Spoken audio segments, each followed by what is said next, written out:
ये चीज़ें हटा देते हैं, नहीं चाहिए मैसेज।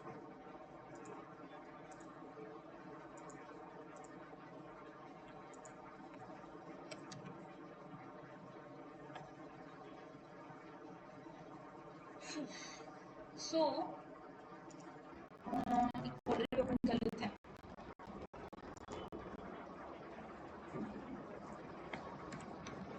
मुझे ऐसे मैं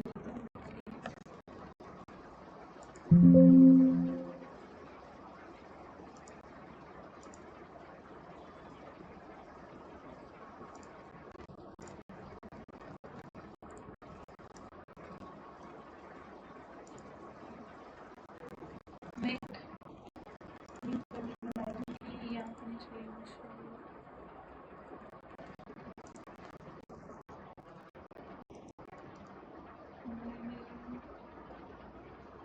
न्यू डायरेक्टरी, नया फोल्डर, और ये फोल्डर गुड आफ्टरनून जावास्क्रिप्ट। अच्छा, VS कोड तो सबसे पहले काम करा होगा थोड़ा बहुत, ठीक है ना? पता है ना कैसे करते हैं? फोल्डर बना लेते हैं और यहाँ पे जाते हैं न्यू फाइल पे, अपनी एक फाइल बना लो। यस आमदी, आप तो इसको हमेशा यस करना है, थोड़ा सोच लो। इंडेक्स डॉट एक्सटेंशन पता है क्या होती है? क्या होती है extension? Dot HTML HTML file के लिए सिर्फ एक्सटेंशन क्या होती है? Dot HTML. इससे लगाने से होगा क्या? अगर ना लगाए तो उसको नहीं बताना, मुझे बताना क्या होगा एक्सटेंशन लगाने से। सेव सेव नहीं होगी। आपके कंप्यूटर को ये नहीं पता चल पाएगा कि आपकी जो अभी फाइल है उसके अंदर टीएक्सटी वाली फाइल आनी है, एक्सेल लिखना है, वर्ड लिखना है, पावर पॉइंट लिखना है, कि आपने अपने प्रोग्राम्स लिखने हैं। तो उसको आइडेंटिफाई करने के लिए आप एक्सटेंशन का यूज करते हो। तो अगर मुझे एचटीएमएल फाइल बनानी हो तो डॉट एचटीएमएल यूज होगा, सीएसएस फाइल बनानी हो तो डॉट सीएसएस, और अगर जावास्क्रिप्ट यूज करनी है तो डॉट जेएस। अभी मुझे, चलो मैं जेएस फाइल ही लिखती हूँ, जेएस फाइल बन जाएगी, उस तरीके से कुछ दिखेगी। अब चलो ज़रा इसको थोड़ा फॉर्मेट करके काम शुरू कर लेते हैं। देखो, जो जावास्क्रिप्ट लैंग्वेज है ना, ये कुछ डिफिकल्ट नहीं है, सबसे इजी लैंग्वेज है अगर अच्छे से पढ़ोगे तो, क्योंकि इसमें प्रोग्रामिंग इंक्लूड है। अब जिन्होंने एचटीएमएल से अच्छे से पढ़ी है, मुझे सिर्फ इतना बता दो कि एचटीएमएल क्या है। कौन बताएगा अच्छे से? क्लास में बता सकते हो एचटीएमएल क्या है?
एक ऐसा शब्द, एक ऐसा वर्ड जो लिंक की तरीके से काम करे, उसको क्या बोला जाता है?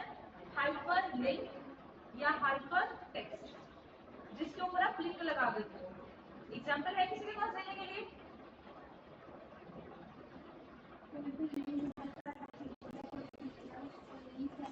आपने वेबसाइट बनाई होगी अपनी, आई होप कि सबने बनाई हो। एटलीस्ट मिनिमम मुझे 10 से 15 पेजेस तो आपकी रेडी चाहिए अपनी अपनी वेबसाइट में। एंड मेजॉरिटी अगर बात करें, आपने एंकर टैग यूज किया है, अरे हर पेज पे आपने लिंक करे तो आपने एंकर टैग यूज करा होगा। और उस एंकर के अंदर जब हम HREF यूज करते थे, हाइपर टेक्स्ट रेफरेंस, राइट, उसके अंदर जब आप लिंक लगाते थे तो क्या होता है, हर टेक्स्ट एक लिंक बन जाता था, दैट्स व्हाट हाइपर लिंक ना। तो HTML एक ऐसी स्क्रिप्टिंग लैंग्वेज है जो हाइपर लिंक बनाने के लिए यूज होती है। ठीक, इसमें एक शब्द और होता है, क्या होता है, मार्कअप। मार्कअप का मतलब क्या होता है? एग्जैक्टली, मार्कअप मतलब क्या होता है? सिंबल्स होते हैं। क्या HTML में सिंबल यूज करते हो? कोई सिंबल बता दो। प्रेजेंस ऑफ माइंड रखो, हर मूवमेंट में आप एक सिंबल यूज करते हो।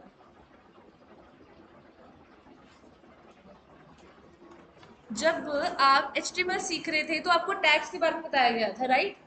तो आपको पता था ऐसे टैग स्टार्ट होगा, ऐसे टैग क्लोज होगा। कौन सा टैग स्टार्ट होता है, कौन सा क्लोज होता है, कुछ क्लोज नहीं भी होते। HR को कभी क्लोज करा है, DR को कभी क्लोज करा है, कर ही नहीं सकते, वो एम्प्टी टैग होते हैं, राइट? हमने कहा कि इसके अंदर अगर मैं कुछ लिख सकती हूँ तो वो मेरा एक ब्लॉक टैग होगा। हमें इतना नॉलेज है, जिसको नहीं भी है प्लीज साथ साथ में सुनते जाना बड़े गौर से, क्योंकि ये चीजें आपको नई नई लगेंगी शुरुआत में। जैसे जितना काम करोगे यूज टू हो जाओगे। अब सेकेंडली हम बाकी टॉपिक पे आते हैं कि हमने बात करी सिंबल्स की, तो क्या आपने डॉट सिंबल यूज किया क्लास को कॉल करते टाइम स्टाइल टैग के अंदर? क्या हैश को, शार्प को यूज किया? किसके लिए करा? आईडी के लिए यूज करा था। क्या आपने ग्रेटर देन सिंबल को यूज किया? किया होगा जब आपने डायरेक्ट चाइल्ड को कॉल किया था। क्या आपने डबल कॉलन यूज किए थे? ऑफ कोर्स किए होंगे, जब nth चाइल्ड यूज किया, आफ्टर यूज किया, बिफोर यूज किया, फर्स्ट लाइन यूज किया, मार्कर यूज किया। तो कितने तो सिलेक्टर है इसके अंदर, आपने बहुत चीजें इसके अंदर यूज करी होगी, करी है, फेमिलियर हो सब। अब हमारा कंसेप्ट ये है कि हमने ये जो सिंबल यूज करे ये हम कर सकते हैं क्योंकि HTML ने लिखा हुआ है कि वो मार्कअप करने देगी। hypertext markup language. Now here comes the JavaScript part. कहते हैं जो आपकी HTML है ये hypertext markup है, साथ में क्या है, एक लैंग्वेज है। अब लैंग्वेज का मतलब इसमें क्या होता है? प्रोग्रामिंग नहीं, प्रोग्रामिंग लैंग्वेज नहीं, लैंग्वेज का मतलब स्क्रिप्टिंग लैंग्वेज। और लैंग्वेज का मतलब होता है एक्सटेंडेबल लैंग्वेज, कि इसमें आपको HTML, केवल HTML नहीं है, HTML 3 कंपोनेंट से मिलके बनी है, HTML, CSS, जावास्क्रिप्ट। ये लैंग्वेज का मतलब है। और जब आपसे इंटरव्यूअर पूछे कि इन सब का मतलब बताओ, और अगर आपने ये सारी चीजें उसको बता दी तो आपका एक लेवल अप हो जाएगा आपके कंपेटिटर से जो वही इंटरव्यू देने के लिए आए होंगे। बिकॉज इंटरव्यू में आपकी नॉलेज और आपका लेवल चेक होता है। जितना आप नॉलेज अपने आप को बताओगे आप उतना एक्सपीरियंस आप में झलकेगा कि नहीं इसमें एक्सपीरियंस है। जाओगे तो एज अ फ्रेशर ही ना, लेकिन क्या फ्रेशर के पास काम करने का एक्सपीरियंस है, उसने कुछ बनाया है जिंदगी भर की? नहीं, दैट्स व्हाट यू नीड। सो अपने अंदर थोड़े टेक्निकल वर्ड्स रखने शुरू कर दो। अब जावास्क्रिप्ट पे पहुंच गए हो तो हमने इन सब चीज का मतलब सीख लिया। अब एक और क्वेश्चन सबसे इजी, HTML क्या करता है? स्ट्रक्चर प्रोवाइड करता है। क्या विदाउट आप वेबसाइट बना सकते हो? HTML के विदाउट वेबसाइट बना सकते हो ही नहीं सकता, बन ही नहीं पाएगी, राइट? इसका लॉजिक भी हम JS में सीखेंगे। CSS के बगैर वेबसाइट बन जाएगी? नहीं बनेगी। अरे क्यों नहीं बनेगी यार? तुमने पहला एक हफ्ता CBS बिना CSS के साथ निकाला था ना, तब वेबसाइट नहीं बनी थी। टैग्स लगा रहे थे, हेडर फुटर लगा रहे थे, सारे सिमेंटिक टैग्स भी लिख रहे थे। ब्लॉक लेवल टैग क्या होते हैं? सिमेंटिक टैग्स होते हैं, राइट? जो हेडर, फुटर, सेक्शन, आर्टिकल, जो पूरी लेआउट तुम लोग तैयार करते हो, तो तुमने एक हफ्ता बगैर CSS के निकाल दिया। अब तुम्हारा जितना भी वेबसाइट है बगैर CSS के बन जाएगी। लेकिन तुम्हें CSS की जरूरत क्यों पड़ी थी? क्योंकि HTML CSS के बगैर वेबसाइट बहुत गंदी दिख रही थी। तो CSS अल्टीमेटली खूबसूरती बढ़ाएगी। तो जो स्ट्रक्चर भी दे रहा है, खूबसूरती भी बढ़ा रहा है, और CSS के अंदर एनिमेशन का पार्ट होता है जो कहीं हद तक वर्किंग दे देता है, राइट? फिर जावास्क्रिप्ट का क्या यूज होगा? पहले आज के मुकाबले में, let's talk about the previous JavaScript. पहले जावास्क्रिप्ट में क्या होता था कि आपने स्क्रिप्टिंग करनी है, लेकिन आपने डेटा भी मैनेज करना है। डेटा समझते हो ना क्या होता है, कि जब हमने फॉर्म बनाए, यूजर इनपुट लिया, फॉर्म को सबमिट कर दिया, अभी हमारा डेटा सिर्फ इधर ही रह रहा था। फॉर्म क्लियर करते, रीसेट करते तो डेटा चला जाता है, डेटा को सेव नहीं करना। हम फेसबुक पे अपना पासवर्ड फिल करते हैं और वो पासवर्ड स्टोर हो जाता है। वो कैसे हो जाता है? क्योंकि पासवर्ड स्टोर है। बात समझे? इसको बोला जाता है ऑथेंटिकेशन। कि क्या आप अपना जो अपना फेसबुक का अकाउंट यूज कर रहे हो, क्या आप ऑथराइज्ड हो? इवन कि वीएस कोड भी पूछता है, are you the authorised person और नॉट, पूछता है कि नहीं हर नया फोल्डर ओपन करने से पहले। वैसे ही फेसबुक भी आपसे पूछता है, इंस्टाग्राम, जो भी आपके अकाउंट है, जो भी आपके सोशल मीडिया के अकाउंट है, कुछ भी है आपका, आपने अपनी प्रोफाइल ओपन करनी है, मिंत्रा पे जाके आपने अपनी कोई प्रोफाइल ओपन करनी है, वो भी आपसे पूछेगा are you the authorised user और नॉट, होता है कि नहीं? उसको बोला जाता है ऑथेंटिकेशन। वो आप जावास्क्रिप्ट के साथ कर सकते हो, प्लस जावास्क्रिप्ट के साथ आप ऐप भी बना सकते हो। बिकॉज जावास्क्रिप्ट को कल को किसी ने डेटा साइंस में जाना हो, डेटा साइंस के नाम सुना है ना, AI, machine learning, data science, इसमें भी जावास्क्रिप्ट का यूज हो रहा है। पहले थी जावास्क्रिप्ट जो सिर्फ और सिर्फ फ्रंट एंड पे चलेगी, अब जावास्क्रिप्ट का यूज बैक एंड में भी हो रहा है। तो इन दोनों चीजों में बड़ा ध्यान से सोच समझ के चलना। हमने जो जावास्क्रिप्ट करनी है ना, वो हमने बीच की जावास्क्रिप्ट करनी है, वो मैं बताती हूँ कैसे। बिकॉज तुम्हें हर चीज की पहले क्लैरिटी होनी बहुत जरूरी है। जो हम जावास्क्रिप्ट करेंगे वो तरीके से पहले कोर जेएस होगी, ठीक है? उसके बाद कोर मतलब होता है बेसिक वाला part, standard addition basic part होता है। फिर इसके बाद होता है एडवांस जेएस। इसको जावा के साथ प्लीज कंपेयर ना करना। जावा एक अलग प्रोग्रामिंग लैंग्वेज है, जावास्क्रिप्ट एक अलग प्रोग्रामिंग लैंग्वेज है। प्लीज दोनों को डिस्कस करना है, दोनों को सेम सेम मत करना, ठीक है जी? बिकॉज जो जावा है वो अलग चीज है, उसमें आप नहीं जाओगे, आप फ्रंट एंड डेवलपर में हो। नाउ लेट्स टॉक अबाउट कि ये जो मेरे पास जावास्क्रिप्ट है, इसको चल नहीं रहा,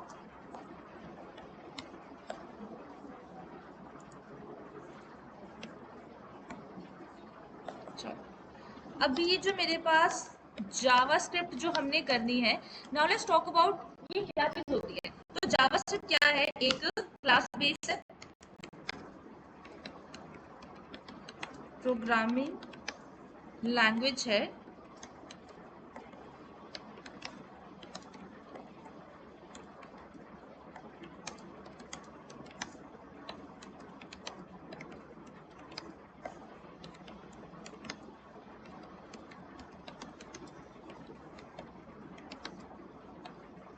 ऑब्जेक्ट ओरिएंटेड प्रोग्रामिंग। ये कुछ कंसेप्ट होता है हर प्रोग्रामिंग लैंग्वेज के अंदर। जिस भी लैंग्वेज के आगे प्रोग्रामिंग लैंग्वेज होगा ना, पूरे चांसेस है कि उसमें ये कंसेप्ट जरूर होगा। इस तक पहुंचने से पहले ये जो हमारा पार्ट होगा, ये एडवांस वाला पार्ट होगा। उससे पहले पहले हमने पूरी जावास्क्रिप्ट को चलाना कैसे है, एचटीएमएल के साथ इंटीग्रेट कैसे करना है, पहले वो पार्ट सीखना है। तो इसके अंदर हमारे पास 3 मॉड्यूल्स होंगे जो हमने सीखने हैं, ठीक है जी? जो पहला मॉड्यूल होगा वो होगा हमारे पास बेसिक्स का। पहले हमने अपनी सारी जावास्क्रिप्ट बेसिक्स से क्लियर करनी है, कि हमें हर चीज लिखनी आ जाए। कोई भी एरर आता है तो हमें उसको सॉल्व करना आ जाए। अगर एरर आ गया तो हमें ढूंढना है, क्योंकि नॉर्मली जो एरर आएंगे वो टर्मिनल पे आते हैं। तुम्हें अगर एचटीएमएल में कोई खराबी लगती है, सीएसएस में तुमने कुछ गलती कर दी, तो क्या होता है? सीएसएस अप्लाई ही नहीं होती, होता है ना ऐसे, सीएसएस अप्लाई नहीं होगी। जावास्क्रिप्ट में होगा कि जावास्क्रिप्ट भी अप्लाई नहीं होगी, लेकिन जब बात प्रोग्रामिंग की होती है ना, तो फिर उसमें आ जाता है कंसेप्ट ऑफ एरर्स। एरर्स का होता है तुम्हारी गलतियां जो तुम करोगे, उसको कैसे चेक करना है, फिर उसको ठीक कैसे करना है, ठीक? अब हमारे पास क्या होगा, एक कंसेप्ट होता है मॉडलर,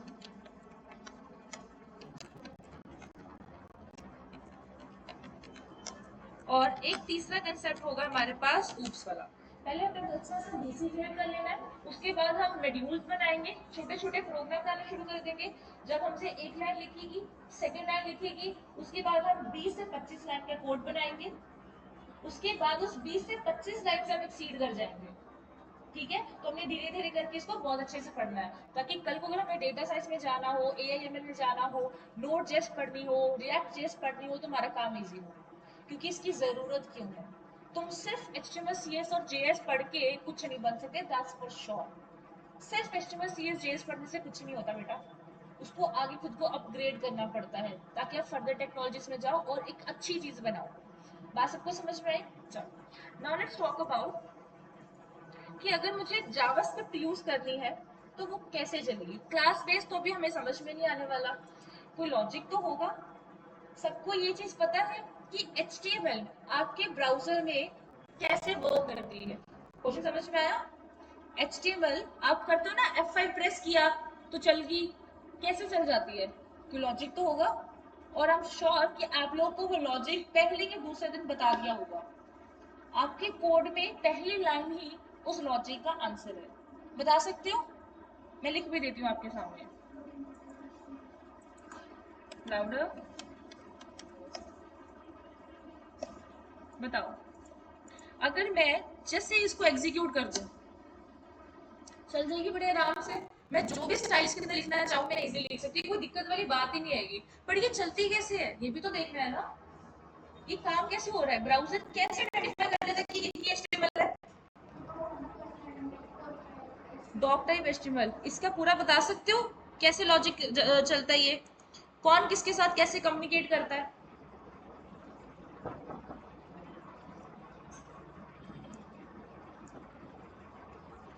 बहुत अच्छा कर रही हो, वेरी गुड, बताओ।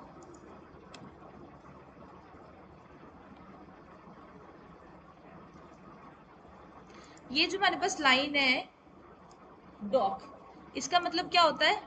डॉक्यूमेंट। और ये क्या है? टाइप। वो बता रहे हैं इस डॉक्यूमेंट की टाइप क्या है। जब द मोमेंट आपने मार्कअप बता दी ना, और वो मार्कअप कहाँ पे है इसके अंदर, कि डॉक्यूमेंट की टाइप क्या है, HTML वाली, तो ये जो आगे पीछे सिंबल लगे हैं ना वो मार्कअप ऑलरेडी कवर कर देगा। और ये जो द वेरी फर्स्ट लाइन है ये आपके किसी भी ब्राउजर के साथ इंटरैक्ट करती है। जब तक ये नहीं लिखी होगी तो HTML CSS और जावास्क्रिप्ट ठीक से नहीं चलेगी। तो ये लॉजिक होता है HTML और CSS को चलाने का। तो जावास्क्रिप्ट का ही वैसे ही कोई ना कोई लॉजिक होगा। जो जावास्क्रिप्ट आपके पेजेस में चलती है वो चलती है एक इंजन को यूज करके, जिसको बोला जाता है V8 इंजन। इस इंजन का नाम याद रखना, ठीक है? V8 एक ऐसा इंजन है, इसको इंजन ही बोला जाता है। ये ऐसा इंजन है जो जावास्क्रिप्ट को आपके किसी भी ब्राउजर पे चला देगा। और जावास्क्रिप्ट को सबसे ज्यादा एफिशिएंटली चलाया जाता है केवल और केवल गूगल क्रोम के वर्जन्स पे, क्योंकि वो हमेशा अपडेटेड होते हैं। अब जिनको ये लगता है कि नहीं मैकबुक सबसे बढ़िया होती है, तो मैकबुक में इसकी अलग वर्जन होती है। मैकबुक की अपडेट्स अलग है, विंडो की अपडेट्स अलग है। बात सबको समझ में आई? लॉजिक क्लियर हुआ? तो इंजन का नाम याद रखना, ये भी इंटरव्यूज में पूछा जाता है कि किस वे से या किस तरीके से, ऐसी कौन सा हेल्पर है, ऐसा कौन सा टूल है जिससे जावास्क्रिप्ट आपके ब्राउजर पे एग्जीक्यूट होती है। So this is the V8 engine. सबको बात समझ में आया? कोई डाउट है तो प्लीज बताओ। चलो, नाउ लेट्स टॉक अबाउट कि अगर मुझे अपने इस वेब पेज पे जावास्क्रिप्ट को एग्जीक्यूट करना है तो कैसे करेंगे। तो आपको क्या करना होगा, आपने CSS की टाइप्स पढ़ी है? CSS की कितनी टाइप्स होती हैं बताओ जरा। 3 होती है, कौन कौन सी? Inline, very good. और इनलाइन CSS क्या करती है? इंटरनल क्या करती है उस पे? बिल्कुल। और एक्सटर्नल क्या करती है? टर्मिनल पे फाइल पे एग्जीक्यूट करते हैं, चलिए तो सारे ब्राउजर के अंदर है और HTML के साथ ही इंटीग्रेट हो गया, तभी तो उसका फायदा है। वैसे ही जावास्क्रिप्ट है। तो जावास्क्रिप्ट की 2 टाइप्स होती हैं। जावास्क्रिप्ट की जो 2 टाइप्स होती हैं, JS में यहाँ पे लिख देती हूँ, उसकी 2 टाइप्स होती हैं। एक उसकी टाइप होती है इंटरनल और एक इसकी टाइप होती है एक्सटर्नल। सबको बात समझ में आई? एक उसकी टाइप होती है इंटरनल, एक उसकी टाइप होती है एक्सटर्नल। अब इन दोनों में फर्क क्या रहेगा? जो इंटरनल है वहां पे you people will use script tag, script tag, और जो एक्सटर्नल है वहां पे आप यूज करोगे .js फाइल। सबको ये बात समझ में आई? कोई डाउट है इसके अंदर तो प्लीज बता दो। सबको क्लैरिटी हो रही है ना? ज्यादा डिफिकल्ट तो नहीं लग रहा? चलो अब जरा इसको यूज भी कर लेते हैं। टाइप्स तो हमने पढ़ ली, लेकिन ये देखो ये तो है मेरे पास इंडेक्स फाइल। तो अगर मुझे यहाँ पे यूज करनी है, मैं यहाँ पे भी लिख देती हूँ इंटरनल जेएस, और यहाँ पे होगी एक्सटर्नल जेएस। अब इंटरनल जेस जो होगी उसका एक लगेगा टैग, तो आपको लिखना है स्क्रिप्ट, एंटर करो, और यहाँ पे अपनी जावास्क्रिप्ट लिखते जाओ। एक रूल है इसके अंदर, जो जावास्क्रिप्ट का टैग लिखोगे वो बॉडी टैग के अंदर ही लिखना होगा। ये फर्स्ट रूल समझ में आ गया?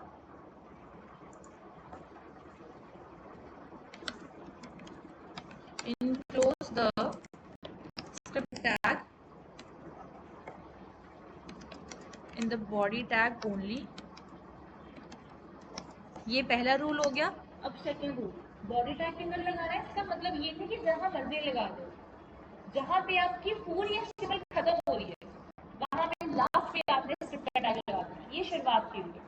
फॉर एग्जाम्पल आप जब भी एचटीएमएल करते हो, सीएसएस बनाते हो, तो कोई एक डिव ले लेते होगे, कोई एक हेडर ले लेते होगे। तो वो मान लो अगर कंटेनर नाम का है, या अगर मान लो वो कोई रैपिड नाम का कंटेनर है, तो उसमें बेसिकली क्या होगा, सारा कंटेंट इसके अंदर लिखोगे, पूरे एचटीएमएल इसके अंदर लिखोगे, और जब आपकी एंड ऑफ एचटीएमएल यहाँ पे हो जाएगी,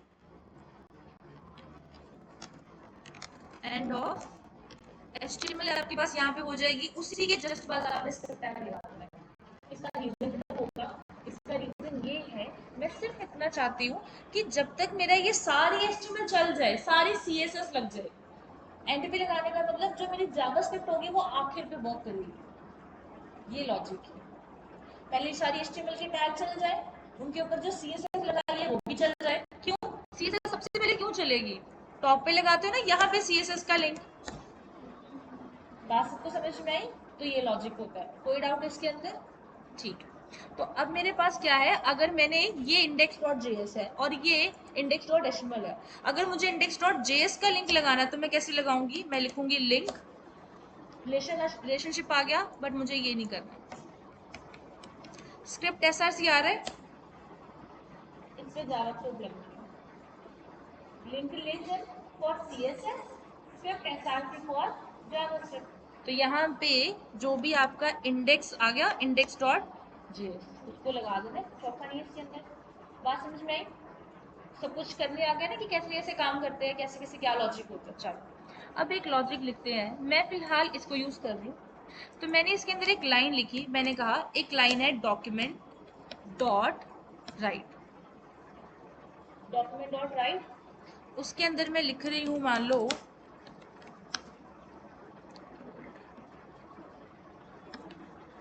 ठीक, और मैं इसको सेव कर देती हूँ। बस मैं इतनी लाइन करके इसको एग्जीक्यूट करूंगी। लिखा हुआ आ गया। क्लैरिटी मिली? अब ये चला कैसे, और ये कैसे लिखना है, कैसे जेएस कैसे चलती है? मैंने एक वर्ड बोला था क्लास बेस्ड, तो इसके अंदर क्या होता है, क्लासेस, मेथड, कुछ ना कुछ चीजें बनी हुई है, बहुत सारी चीजें बनी हुई है। तो मुझे जब बनी बनाई चीजों को यूज करना है ना, तो उसके लिए एक रूल होता है, उस रूल को बोला जाता है सिंटेक्स। ठीक है? तो सिंटेक्स का मतलब क्या होता है? अगर मैंने कहीं पे वर्ड यूज किया सिंटेक्स, कल को मैंने आपको बताया कि ये जो चीज लिखनी है ना, इसका सिंटेक्स ये है, तो जैसे मैंने बोला होगा आपने एग्जैक्ट वैसे लिखना है, क्योंकि सिंटेक्स का मतलब होता है the way of writing, how to write. बनी बनाई चीजें आपको कैसे बताओगे? खुद भी कोई चीज बनाओगे तो किसी के रूल तो फॉलो करोगे। कल को कंपनी में प्लेस हो जाओगे तो अपनी मर्जी थोड़ा ना करोगे, कंपनी के रूल्स को फॉलो करोगे। नहीं करोगे तो that will be fine, right? वो होता है कि नहीं? तो वैसे कंसेप्ट यहाँ पे है, अगर आपने इसके रूल फॉलो नहीं किए तो JavaScript will fire you for sure. ठीक? सो अब यहाँ पे क्या होगा, सिंटेक्स मैंने कहा, तो मुझे सबसे पहले क्या लिखना है? इन केस अगर मुझे अपनी डॉट एचटीएमएल फाइल के ऊपर कुछ प्रिंट करना है, तो पहला स्टेप क्या होगा? फाइल्स को लिंक करना। अब चाहे वो इंटरनल हो चाहे वो एक्सटर्नल हो, ये बात समझ में आई? यहाँ तक कोई डाउट है तो प्लीज बता दो। सेकंड, अगर मुझे जावास्क्रिप्ट अपने डॉट एचटीएमएल पेज के ऊपर कुछ लिखना है तो कैसे लिखोगे? सबसे पहले सबसे पहले आपने लिखना है डॉक्यूमेंट डॉट राइट। डॉक्यूमेंट मतलब डॉक टाइप, पूरी जो डॉट एचटीएमएल थी पूरी डॉक टाइप डॉट राइट। तो राइट क्या है? एक फंक्शन है। राइट क्या है? एक फंक्शन है। आपने सीएसएस के अंदर कैल्सी फंक्शन सुना था, करा होगा। कैल्सी फंक्शन करा है कि नहीं करा है? क्या होता है उसमें? हाइट माइनस विड्थ हो जाती है, नहीं करा? चलो, की फ्रेम्स करें, की फ्रेम्स तो करे है ना। की फ्रेम्स में क्या होता है? 0% से शुरू होके 100% तक ले जाओ, ये आइडियल हम मान के चलते हैं। तो वो चीजें क्या होती हैं? एक फंक्शन ही है। अगर मैं यहाँ पे लिख दूँ कि मुझे यहाँ पे क्या यूज करना है, की फ्रेम्स यूज करने हैं। मान लो मैं यहाँ पे जाऊँ, स्टाइल के अंदर मैं @ लिख दूँ की फ्रेम्स। तो बच्चे की फ्रेम्स के बाद यहाँ पे ये ब्रैकेट होती है ना, कि ये लगानी लगानी होती है, तो ये एक तरीके का फंक्शन होता है। ये कुछ ना कुछ काम करता है। फंक्शन का मतलब क्या होता है? फंक्शन होता है कि जहां पे आप बहुत सारी स्टेटमेंट्स लिखते हो और फिर उसको ब्रैकेट के साथ क्लोज या बंद करते हो, जैसे कि टैब क्लोज या बंद होती है। तो वैसे ही index.js में मैंने क्या किया, यहाँ पे जाके एक डॉक्यूमेंट लिया। तो डॉक्यूमेंट का मतलब क्या होगा? पूरी डॉट एचटीएमएल फाइल। उसके ऊपर कुछ लिखना है तो क्या लिखोगे? Document dot right. तो राइट से लिख पाओगे। राइट क्या है? एक फंक्शन है और उसके अंदर डबल कोट्स डालने हैं। डबल कोट्स के अंदर आप जो भी लिखोगे एज इट इज प्रिंट हो जाएगा। अगर मैं इसके अंदर कुछ भी लिख दूं, कुछ भी मैं सिंबल वगैरह भी कुछ भी डाल दूं, जो भी मैं लिखूंगी कोई एरर नहीं आएगा। कोई है कोई ढंग का कोई चीज नहीं, जो मर्जी मैं लिख दो सब कुछ प्रिंट होएगा। लेकिन एक दिक्कत और है, अगर मैंने डी को कर दिया कैपिटल तो सब कुछ गायब हो जाएगा। ये है सिंटेक्स। अगर अपनी मर्जी चलाई तो ये नहीं चलेगा। अगर मान लो गलती हो भी गई तो चेक भी तो करना है। हाउ वुड बी नो ना कि मैंने डी कैपिटल, अभी ये तो स्टेटमेंट एक थी तो आप आइडेंटिफाई कर भी लोगे। कल को आपने हजारों लाइनें लिखी होंगी तो क्या करोगे? एक छोटा सा काम करना है, अपना कोड चेक करना है। इसी के ऊपर राइट क्लिक करना है, इंस्पेक्ट पे जाना है। जब आप मीडिया क्वेरीज करी है सबने, करी है ना, तो वहाँ पे रिस्पॉन्सिव वेब डेवलपमेंट सीखा होगा। तो वहाँ पे क्या करते हैं? इंस्पेक्ट पे जाके रेशो सीखते हैं कि किस तरीके से रिस्पॉन्सिव होती है। इंस्पेक्ट पे जाएंगे, जहाँ भी आप रेशो सीखते हो बिल्कुल उसी के पास ना कंसोल होता है। ये कंसोल देख पा रहे हो? इसी के पैरेलल जाओगे तो वो ऑलरेडी बता देगा कि एक एरर है और कंसोल पे जावास्क्रिप्ट विजिबल है। जैसे कि यहाँ पे एलिमेंट्स के ऊपर एचटीएमएल विजिबल है। सोर्सेस के अंदर जाओगे तो सीएसएस और फोल्डर ये चीजें विजिबल होती है। वैसे ही कंसोल में जाओगे तो जावास्क्रिप्ट विजिबल होगी। इसके ऊपर क्लिक करोगे वो बता भी देगी क्या एरर है और कहाँ पे एरर है। अभी उसने मुझे एरर क्या बताया? कंसोल पे अगर मैं जाऊंगी, कहते हैं अनकॉट। अगर तुम्हें दिखाई नहीं दे रहा तो मैं इसको कर देती हूँ। अब दिख रहा है सबको? बता दिया करो जब कोई चीज विजिबल नहीं है। अनकॉट एक एरर है कि हमें वो नहीं पकड़ी गई। टाइप एरर कौन सी चीज नहीं है उसकी कैटेगरी टाइप एरर। टाइप मतलब किसी न किसी चीज की टाइप तो होगी ना। Document dot right is not a function. मैंने ये कहा था राइट एक फंक्शन है। तो कहता है डॉक्यूमेंट राइट जो तुमने पूरा लिखा है ना वो फंक्शन नहीं है। तो जितने बैठे होंगे सबके दिमाग में एक चीज तो क्लिक होगी ना प्रैक्टिस करने के बाद कि डी हमेशा लोअर केस में आना है। इससे क्या साबित हुआ? जितनी प्रैक्टिस होगी तुम्हारे हाथ उतने अच्छे से वर्क करेंगे। ठीक है, फिर ये चीजें एक टाइम पे होगा कि ऐसी कुछ गलती होगी नहीं तुमसे, बिकॉज तुम्हारे दिमाग में फिट बैठ जाएगी वो चीजें। अब ऐसा एरर आया क्यों और इसको रिजॉल्व कैसे करना है? पहली चीज तो ये एरर को ठीक करते हैं, लिख दिया डॉक्यूमेंट डॉट राइट। अब सेकेंडली, जितनी भी प्रोग्रामिंग लैंग्वेजेस होती हैं, because JavaScript is one of the programming language, तो जितनी भी प्रोग्रामिंग लैंग्वेज होती है they are all case sensitive. यहाँ पे सिर्फ सिंटेक्स नहीं था, यहाँ पे केस सेंसिटिविटी भी थी। केस